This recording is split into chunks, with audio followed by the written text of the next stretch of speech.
लड़की का तू पड़ेगा जेल में।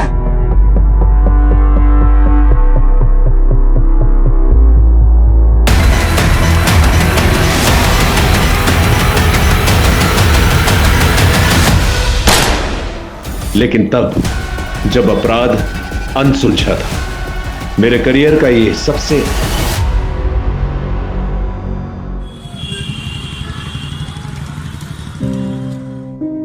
ये देखो प्रिंसेस, कितनी प्रीटी दिख रही है ना। ये देखो इसका फ्रॉक कितना प्यारा है। देखो पता है ये बात भी करती है।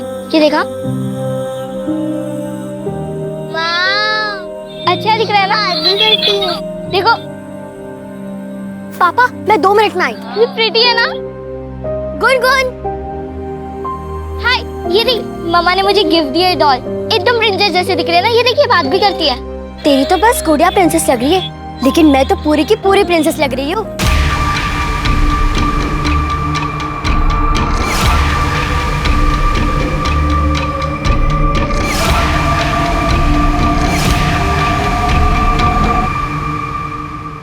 तुम लोगों ने अगर यूनिफॉर्म बनाने का काम लिया है तो समय पे डिलीवर करना चाहिए ना। पिछली बार भी यही नाटक हुआ था, मुझे आना पड़ता लेने के लिए। आलोक जी, इसमें इनकी कोई गलती नहीं है। क्या है ना कि मेरी हालत ऐसी है कि इसी की वजह से वक्त लग रहा है। सॉरी। तो ऐसी हालत में आपको काम नहीं करना चाहिए। आप अच्छे घर की है, अच्छी दिखती है। आपका यूनिफॉर्म तैयार है।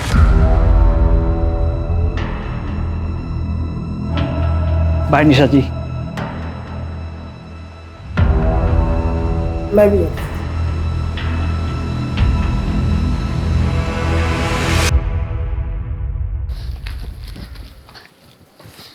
मम्मा मम्मा मुझे प्रिंसेस वाली ड्रेस चाहिए प्लीज मम्मा प्लीज।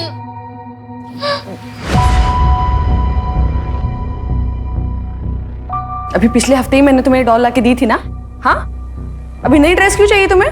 नहीं मिलेगी ड्रेस। मम्मी तुम हमेशा ऐसे ही करती हो। मेरे सामने ड्रामा कर रही हो? तुम्हारी वजह से मेरी औलाद दर दर की ठोकरें खा रही है। कैसी बातें कर रही है माँ जी आप? जिस दिन से इस घर में आई है ना, इस घर में सिर्फ मनुष्यत ही रहती है। पहले तो मेरे पति को खा गई और अब मेरा देवर भागा भागा फिर रहा है। मनहूस कहीं की।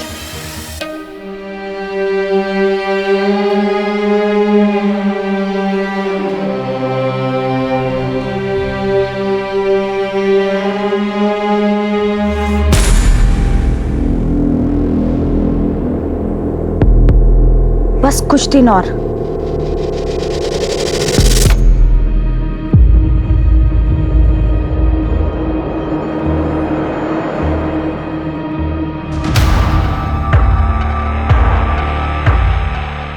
ये क्या कर रही है तू? हाँ, क्यों मार रही है मेरी बच्ची को? तुम दोनों माँ बेटियों ने ना हमारा इस घर में रहना हराम कर दिया है। दिल तो करता है ना इसी कैंची से तुम दोनों की ना जान ले लूं मैं। बस बहुत हो गया। अच्छा, अपनी बेटी नहीं दिख रही है? ये क्या कर रही है तुझे? क्या तमाशा लगा रखा है आप लोगों ने? पता नहीं कहां से उठा के ले आया इसको, और इसके चक्कर में नौकरी छोड़कर बिजनेस कर रहा है, वो भी घाटे के साथ। और तेरी बीवी ने मेरे घर को सिलाई की दुकान बना दिया है।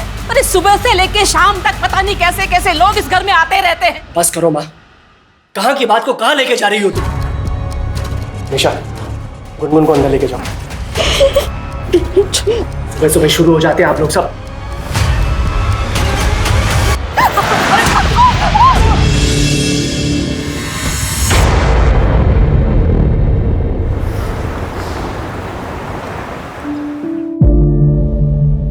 माँ, आखिर। अरे बेटा रुक, चलो।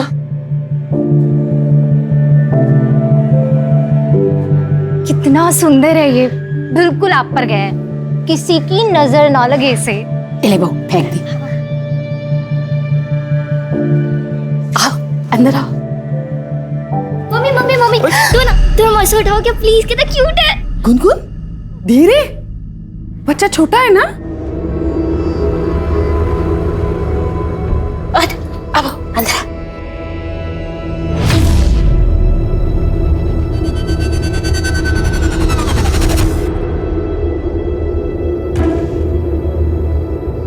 देखा, मैं कहती थी ना, जब तेरा भाई आ जाएगा ना तो तेरी माँ तेरा बिल्कुल ख्याल नहीं रखेगी। देखना कैसे डांटा सबके सामने।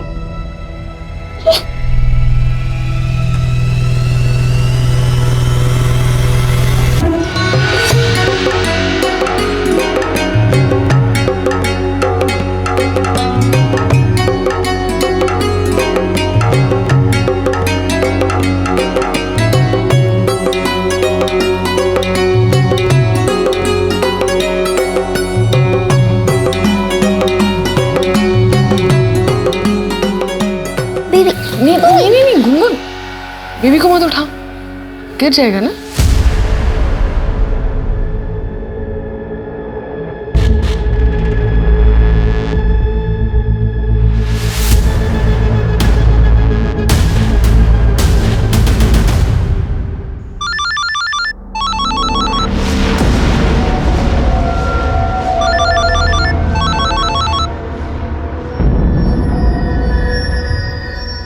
हेलो, मैंने बोला ना इस समय मैं नहीं आ सकता हूँ, बार बार फोन मत करो।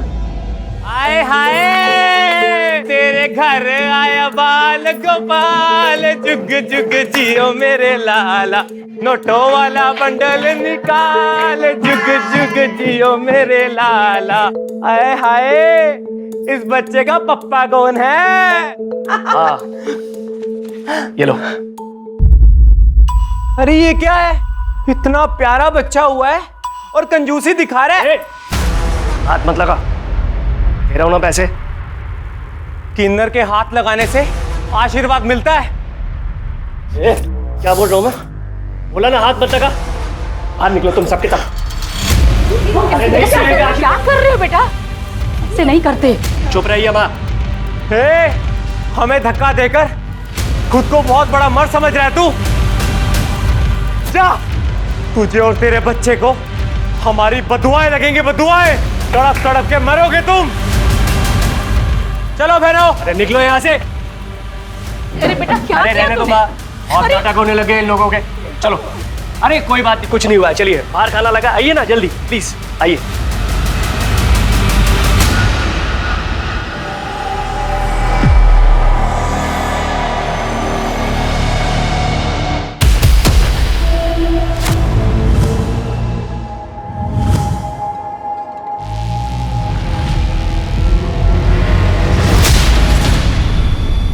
हमारी तो जिंदगी ही खराब है।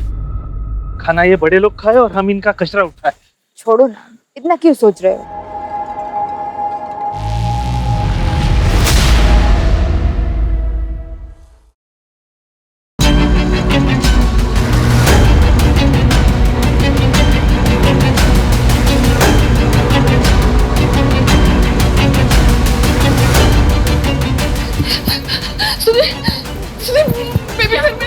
पता नहीं कहाँ चला गया, मेरी पकड़ में सो रहा था वो। मैंने अरे तुम्हारे पास ही तो था वो। साहब बाहर चलिए, जल्दी आइए, जल्दी आइए। क्या है बाहर? जल्दी। क्या है?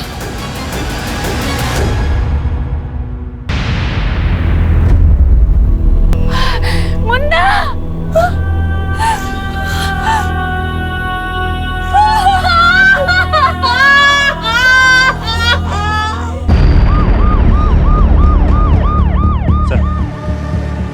बच्चे की छठी चल रही थी, स्टैप किया गया बच्चे को, उसकी फैमिली।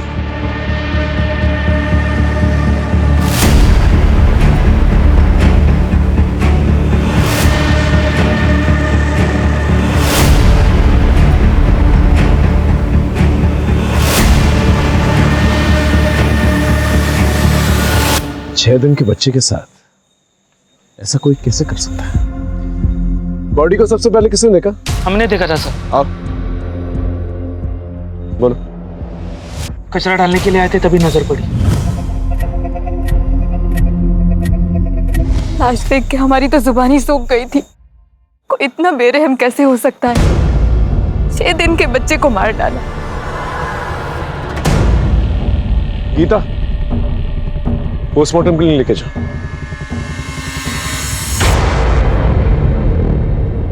फंक्शन में जितने भी लोग आए थे उनकी गेस्ट लिस्ट चाहिए। गेस्ट लिस्ट किस लिए सर? ये कानून किन्नरों का है। आज सरेआम सबके सामने धमकी देके गए थे हमें वो।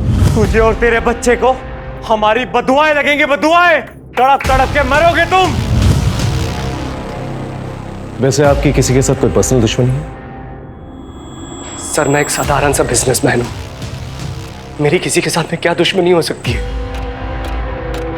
ठीक है, जैसे कुछ पता चलता हम बताएंगे।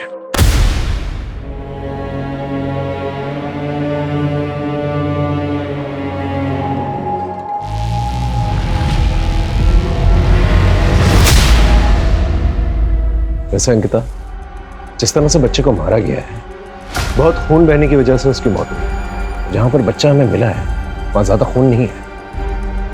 इसका मतलब बच्चे को कहीं और मारा गया है और फिर जाकर वहां पर डंप किया गया है। कोई हैवान ही ऐसी हरकत कर सकता है।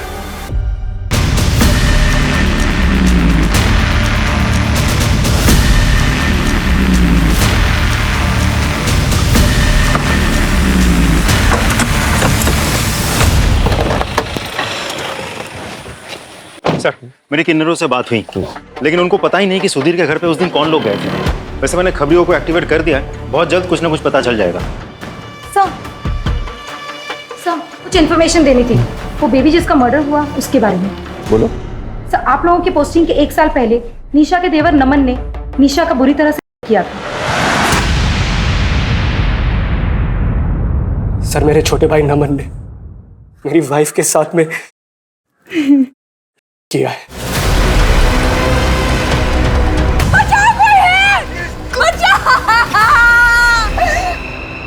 गीता, इन्हें मेडिकल के लिए लेके जाओ और उस नमन का पता करो।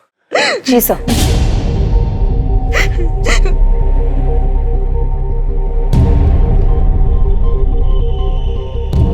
सर, निशा के मेडिकल रिपोर्ट्स आ गए हैं। डीएनए सैंपल नहीं मिला है। रेप के वक्त कॉन्डम यूज हुआ था।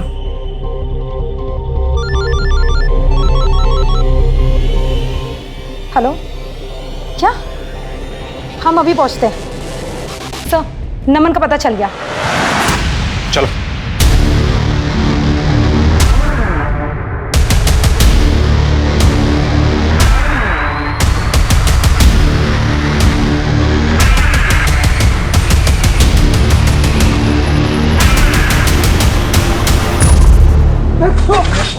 लड़की का तू पड़ेगा जेल में।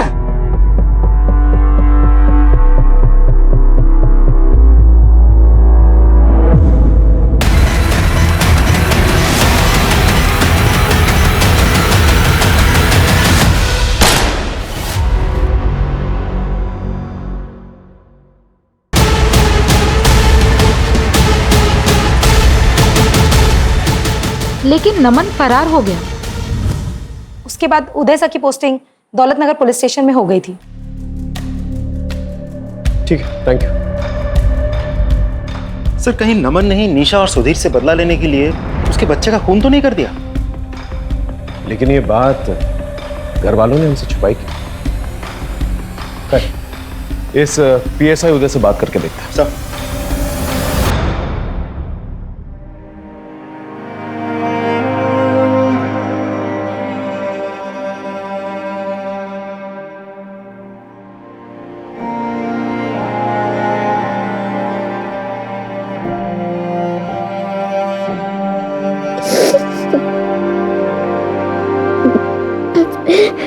जी सर, मुझे याद है निशा जी का केस।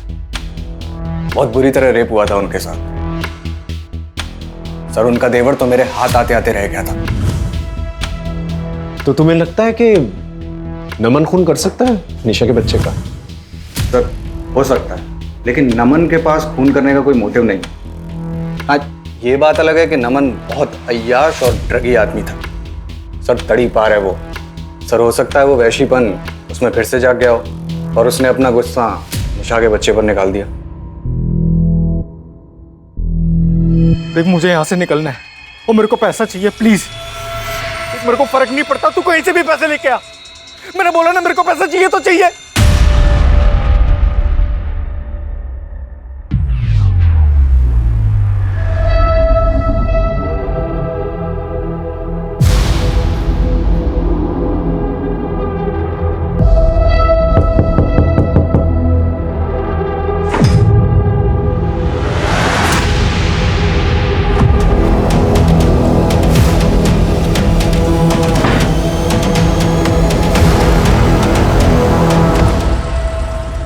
ये जो होमवर्क दिया है कल आपको कंप्लीट करके आना है, ठीक है?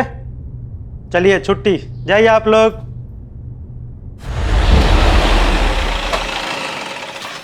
सर, बच्चे की पोस्टमार्टम रिपोर्ट आ गई। 8 से 10 बजे के बीच हुई है। सर, उसे स्टैब किया गया था। एक ही साथ 2 जख्मों के निशान है और दोनों निशान बहुत ही आइडेंटिकल है। दोनों निशानों के बीच करीब 6 इंच का फासला है। डॉक्टर का कहना है कि कैंची जैसे किसी शार्प ऑब्जेक्ट से मारा गया है। घर से कोई मर्डर वेपन मिला? नहीं सर, कोई मर्डर वेपन तो नहीं मिला, लेकिन फंक्शन के दिन जितने भी गेस्ट आए थे हम सभी से इन्वेस्टिगेट कर रहे हैं। सर, घर वालों के कॉल रिकॉर्ड्स और मोबाइल लोकेशन रिकॉर्ड्स आ गए हैं। सर, सिर्फ नीलिमा की कॉल लोकेशन रिकॉर्ड्स जो है थोड़ी सी सस्पिशियस लगती है मुझे। मर्डर के दिन रात के करीब 8:45 पर वो अपने घर से निकलकर 2 किलोमीटर तक गई, फिर वापस आ गई। लेकिन नीलिमा के कहने के मुताबिक घर पे ही थी। इसका मतलब हमसे कुछ छुपा रही है। सर, मुझे तो लगता है ये पूरी फैमिली हमसे कुछ ना कुछ छुपा रही है। आप लोगों ने नमन के बारे में हमें क्यों नहीं बताया?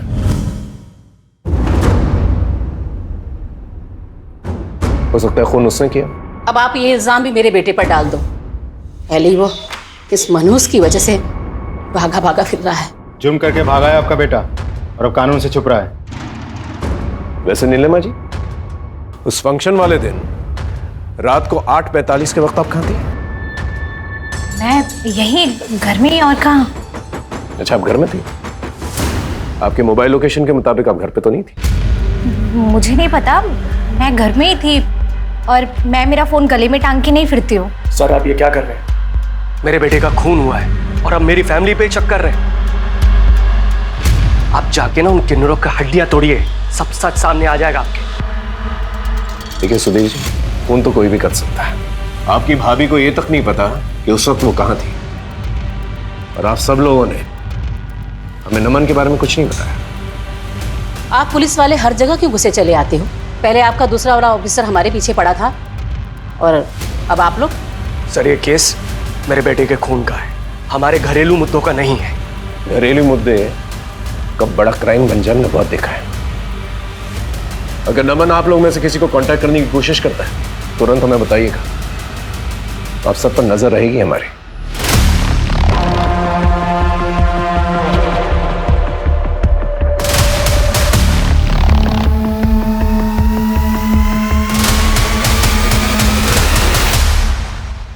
सर, हम उस एरिया में पहुंच गए जहाँ पे नीलिमा का फोन एक्टिव था उस दिन।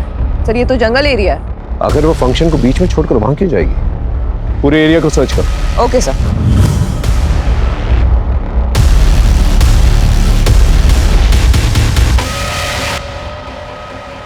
हाँ सर, ये शंभू की गर्लफ्रेंड है, इसे आपसे कुछ बात करनी है। हाँ बोलो। नमस्ते साहब। साहब, वो फंक्शन वाले दिन सुधीर साहब बहुत गुस्से में थे। क्या रे? कौन है? उन्होंने शंभू को थप्पड़ भी लगाया था और शंभू तो गुस्से में पगला गया था। और हाँ साहब, मैंने शंभू को एक पुलिस वाले से बात करते हुए भी देखा था उस दिन।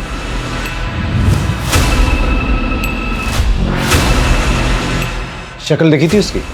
साहब, शक्ल तो नहीं देखी थी, पर पुलिस वाली वर्दी पहनी थी उसने।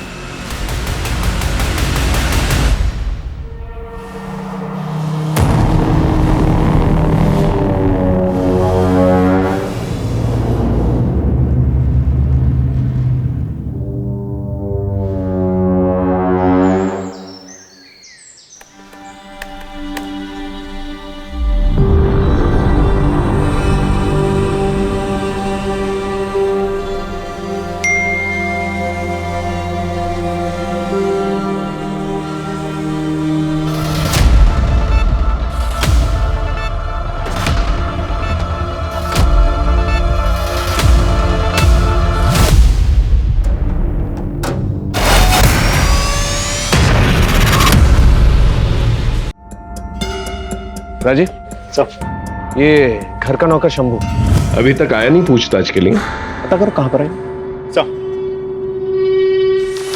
हेलो चंपा, सुन, हमारे बारे में अखबार में छपा है, पुलिस किसी भी वक्त हमें पकड़ सकती है। भाग जा वरना पुलिस जिंदा नहीं छोड़ेगी तुझे। अरे कब तक ऐसे भागती रहूंगी, एक ना एक दिन पकड़ी जाऊंगी ना।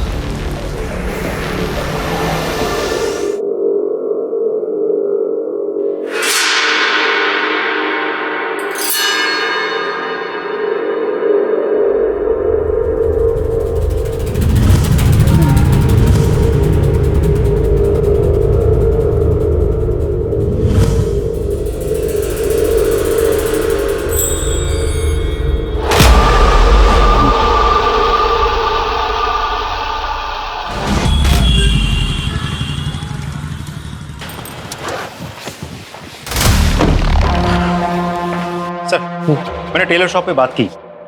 टेलर का कहना है कि कोई भी पुलिस वाला कभी भी निशा से डायरेक्ट डील नहीं करता था। और सर ये उदय, वो लगातार निशा के टच में था, दोनों अक्सर मिलते भी थे।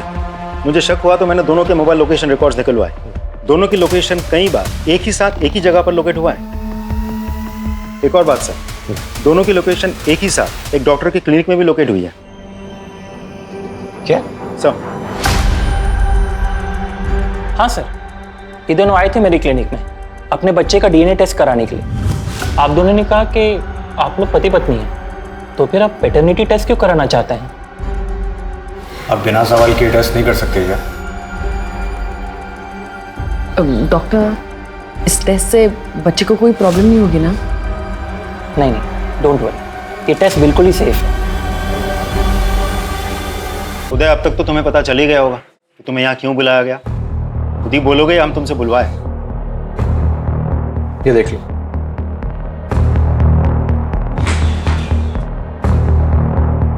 बेल के पेपर्स।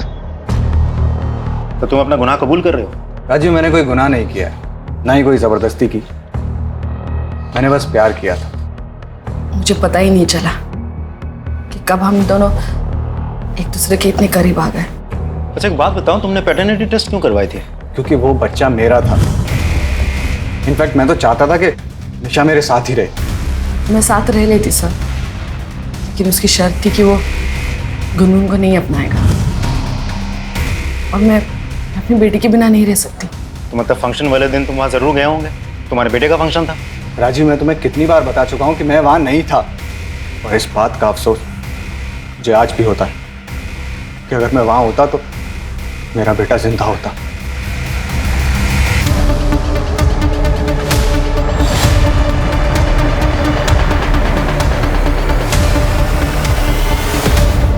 इस कैची में तुम्हारे फिंगरप्रिंट्स मिले।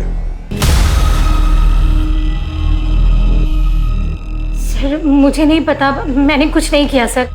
ये कैची तो घर पे रहती है, हो सकता है मैंने कभी कुछ काटा हो, पर मैंने कुछ नहीं किया सर। मैं तो उस जगह पर गई भी नहीं। गीता ये ऐसे नहीं बोलेगी। अगर ये सच बोल रही है तो एक काम करो, घर के आसपास जितने भी ऑटो रिक्शा स्टैंड है वहां जाकर पूछताछ करो कि जो भी कल्प्रिट है अगर ये कैंची जंगल में फेंकने गया होगा तो इतनी जल्दी पैदल वापस तो नहीं आया होगा, किसी रिक्शा या सवारी के जरिए जरूर आया होगा। पता करो। सर, हजरतगंज पुलिस स्टेशन में एक मर्डर केस आया है अनामिका माथुर का। ये अनामिका माथुर किरण की बेस्ट फ्रेंड थी। किरण जो निशा की ननंद है ना? जी सर। ठीक है, केस की अपडेट लेते रहो और वहां के पीआई से कोऑर्डिनेट करते रहना। Right sir. आजा डरमा। सर, अनामिका माथुर के केस में एक आई विटनेस मिला है। हाँ बोल। साहब पैसा मिलेगा ना? हाँ सब कुछ मिलेगा। पहले ये बता क्या देखा तूने? साहब उस रात को ना वहां में सोया था।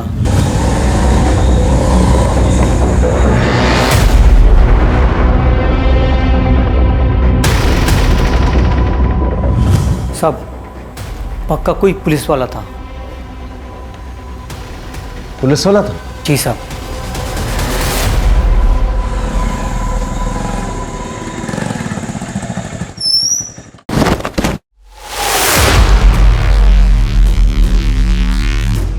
मैंने किसी से कुछ नहीं कहा। मैं उस दिन से यहीं पे छुपा हुआ हूं। मैं सच में कहता हूं, मैंने किसी से कुछ नहीं कहा। मैं सच कह रहा हूं।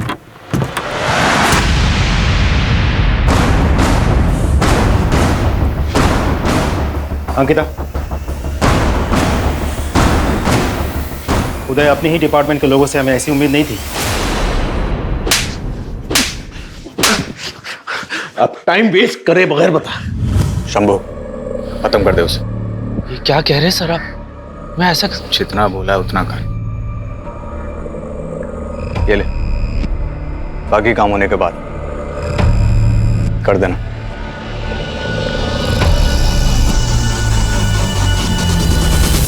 6 दिन के मासूम बच्चे को मारने के लिए उदय ने कहा था। नहीं सर, बच्चे को नहीं, गुनगुन को। क्या? हाँ सर, मैंने ही गुनगुन को मारने के लिए शंभू को पैसे दिए थे। उसी गुनगुन की वजह से निशा ने मेरे पास आने से मना कर दिया था। मैंने बहुत समझाया उसे, नहीं मानी। क्या करता मैं, इसीलिए मुझे वहां जाना पड़ा। इसलिए तुमने अपने बेटे को मारा? नहीं सर, बेटा था वो मेरा, मैं उसे क्यों मरवाऊंगा? और अनामिका, उसे क्यों मारा? कौन अनामिका? अंकिता।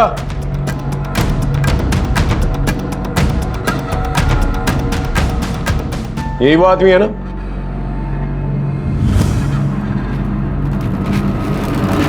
हाँ सर, ये वही आदमी है। सर ये झूठ बोल रहा है सर। मैंने कोई खून वून नहीं किया और मैं तो अनामिका को जानता भी नहीं। अपने डिपार्टमेंट का आदमी है ये सोचकर थोड़ी सी भी चूक नहीं होनी चाहिए। अच्छे से पूछताछ करना है इसकी। सर ऑटो वाले का पता चल गया। इनमें से बताओ वो कौन सी औरत जो उस दिन तुम्हारे ऑटो रिक्शा में बैठी थी?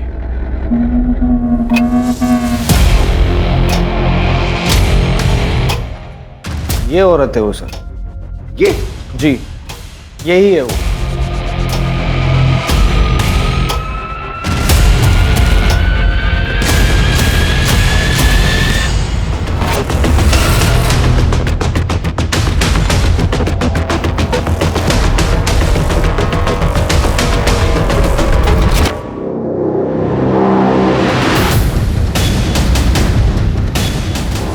सर स्टोर रूम में गुनगुन के कपड़े मिले हैं और इस कपड़े में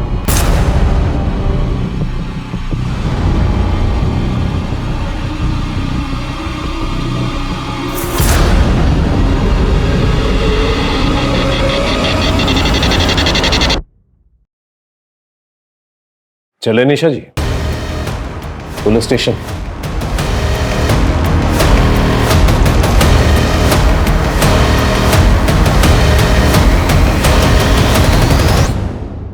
आप ही कैंची फेंकने गई थी ना? अपने ही बेटे को मार दिया आपने। मैंने अपने बच्चे को नहीं मारा है। झूठ बोलना बंद कीजिए। हमारे पास आई विटनेस वो रिक्शा वाला जो आपको लेकर गया था वो वापस भी लिख रहा है। ये औरत है वो सर। बोलिए। हाँ मैं गई थी, लेकिन मैं कैंची फेंकने गई थी। मैंने बच्चे को नहीं मारा। तो बच्चे को किसने मारा? बोलिए। बच्चे को गुनगुन ने मारा। क्या? गुनगुन ने? लेकिन क्यों? क्योंकि गुनगुन बच्चे से बहुत जलती थी और मैं बदनसीब अपने दोनों बच्चे को खोने के डर से गुनगुन के लिए झूठ बोला।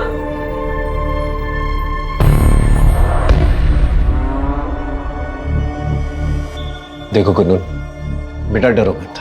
बताओ क्या हुआ था? बोलो बेटा, डरो मत।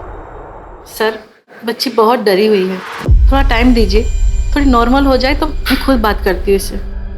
ठीक है, आप इसके साथ रहिए। चलो बेटा।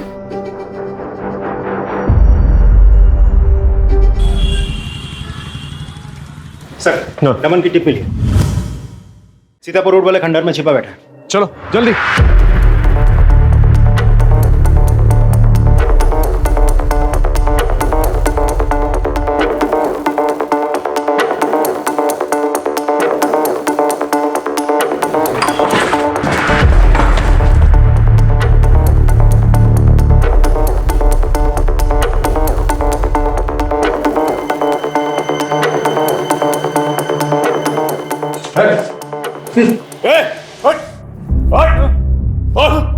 निशा किया ना तूने? उसके बच्चे को मार दिया। बोल। सर मैंने कुछ नहीं किया सर। तो फिर किसने किया? सर उस निशा का करा था सब।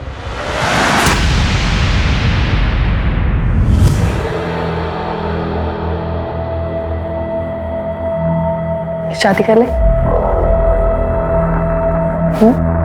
शादी? क्यों? अरे प्यार करते हो ना, और अब हमारे बीच में इतना सब कुछ हो गया है तो शादी तो करोगे ना? पागल हो गई है तू? दिमाग खराब हो गया तेरा? और ये शादी की बात कहां से आ गई बीच में? वैसे भी मैं रेडी नहीं हूं इन सब चीजों के लिए अभी। मैं एक ऐसी सिचुएशन में फंस चुका था जिससे निकलना मेरे लिए इम्पॉसिबल था।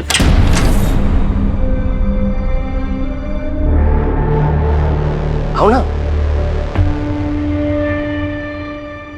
सुधीर, क्या है ये सब?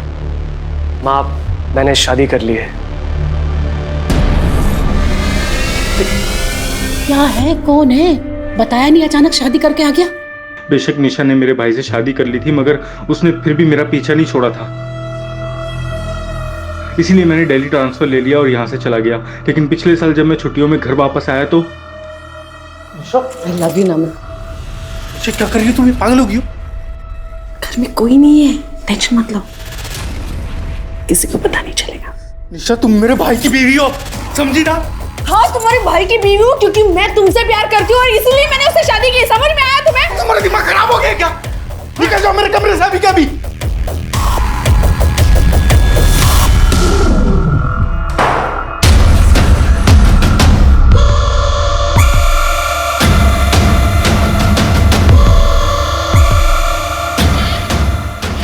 छोड़ूंगी नहीं तुम्हें, छोड़ूंगी नहीं मैं तुम्हें, छोड़ूंगी नहीं तुम्हें, तूने मुझे छोड़ने की हिम्मत कैसे की? हाँ, छोड़ूंगी मैं। झूठ बोल रहा है ना तू? तो फिर भागा क्यों? सर क्योंकि उसने मुझ पर झूठा इल्जाम लगाया था, इसलिए मैं भागा सर। ये ऐसे नहीं बोलेगा, इसका अच्छी तरह से भरता बना। सर प्लीज सर, मैंने कुछ नहीं किया सर, मैंने। ठीक है सर। हाँ, अनामिका के केस में कुछ इंपॉर्टेंट चैट्स मिले हमारी टेक्निकल टीम को। अनामिका किसी से चैटिंग कर रही थी। उस आईडी का आईपी एड्रेस निशा के घर में लोकेट हुआ है। अनामिका और निशा का क्या कनेक्शन हो सकता है? सर एक और इंपॉर्टेंट बात पता चली है। क्या? हाँ सर, अनामिका मेरी दोस्त थी और मैंने ही उसे बोला था निशा से चैटिंग करने के लिए, नमन बनकर, क्योंकि मैं जानती थी कि नमन भैया निर्दोष हैं। हमने तुम्हारे रिकॉर्ड्स चेक किए, तुमने डिपार्टमेंट से इलीगली अनामिका के आईपी एड्रेस से उसका घर का पता निकलवाया था। क्यों? सर मैं वहां नमन को मारने गया था, लेकिन जब मैंने अनामिका को वहां देखा तो मैं डर गया।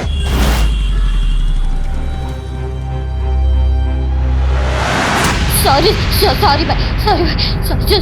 भाई, मुझे मम्मी के पास जाना, मुझे मम्मी के पास जाना। अभी आ जाएगी मम्मी, अभी मुझे मम्मी के पास जाना। ये लो आपकी डॉल से खेलो। ये वाली नहीं, मुझे मेरी बोलने वाली डॉल चाहिए, मुझे मेरी बोलने वाली डॉल चाहिए। बोलने वाली लाती कहाँ पे बताओ? स्टोर रूम में लेके आती हूँ, घबराना मत, मैं भी आ रही हूँ।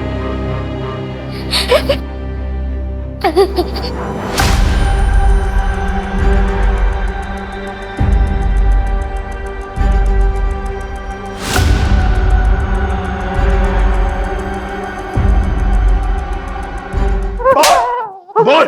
बता दो सर, मैंने देखा गुलगुल के हाथ में खून लगा कैंची है, और मैंने इस बात से ब्लैकमेल करके गुलगुल का फायदा उठाना चाहता था सर। बस वाकई मैंने खून नहीं किया है साहब। झूठ बोल रहा है ना तू? इसकी खाल उधेड़ दो।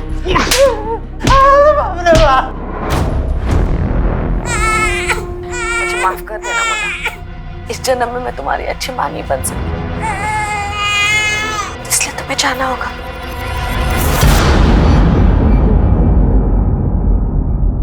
और तो और तुम्हारे फिंगरप्रिंट्स मिले स्टोर रूम के अंदर, और तुम्हारे चैट्स नमन के साथ। ये बच्चा हमारे बीच की प्रॉब्लम है, इस बच्चे को ही हमेशा के लिए खत्म कर देती हूँ। ये सारे चैट्स नमन के साथ किए थे तुमने। अब बोलो। मैं नमन से बहुत प्यार करती थी, वो भी मुझसे बहुत प्यार करता था, लेकिन जब मैंने उसको शादी के लिए बोला ना। दिमाग खराब हो गया तेरा, और ये शादी की बात कहाँ से आ गई बीच में? वैसे भी मैं रेडी नहीं हूँ सब चीज़ों के लिए अभी। मैं नमन के बिना नहीं रह सकती थी, इसलिए मैंने उसके बड़े भाई सुधीर से शादी करी, लेकिन वो मुझसे दूर चला गया। जब वो छुट्टियों में वापस आया ना, तो भाग गया। नमन के दूर जाने का बहुत दुख था मुझे, लेकिन मुझे उस पर बहुत गुस्सा था, और गुस्सा तो मुझे नीलिमा पर भी था। घर में सब उससे प्यार करते थे, कोई मुझसे ठीक से बात भी नहीं करता था, इसलिए उसे फंसाने के लिए मैं कैंची फेंकने के वक्त उसका फोन साथ ले गई थी। नमन को ढूंढने के लिए मैं उदय के करीब चली गई और इस बीच में मैं उसके बच्चे की मां बनने वाली थी और इसी बीच में नमन मुझसे चैटिंग करने लगा। मुझे लगा नमन मेरी जिंदगी में वापस आ जाएगा और मैं जानती थी कि जब तक ये बच्चा इस दुनिया में है उदय मुझे छोड़ेगा नहीं। लेकिन फिर अचानक नमन ने मुझसे चैट करना बंद कर दिया और गलती से मैंने नमन के बारे में उदय को बता दिया। उदय ने कहा कि वो नमन का पता लगाकर उसे जान से मार देगा। तुम नमन से नहीं बल्कि अनामिका के साथ चैटिंग किया करती थी। अनामिका जो किरण की बेस्ट फ्रेंड है। किरण अनामिका के जरिए तुम्हारी सच्चाई सबके सामने लाना चाहती थी। अनामिका नमन बनकर तुमसे चैट किया करती थी और ये कहती थी कि सब कुछ छोड़कर अगर तुम मेरे पास आ गए तो मैं तुम्हें अपना लूंगी। तुम प्यार के लिए हर जगह भटकती रही, लेकिन ये भूल गई कि तुम्हारा बेटा और तुम्हारी बेटी तुम्हारा असली प्यार है। उन्हें कभी तवज्जो नहीं दी तुम्हें। लानत है तुम पर।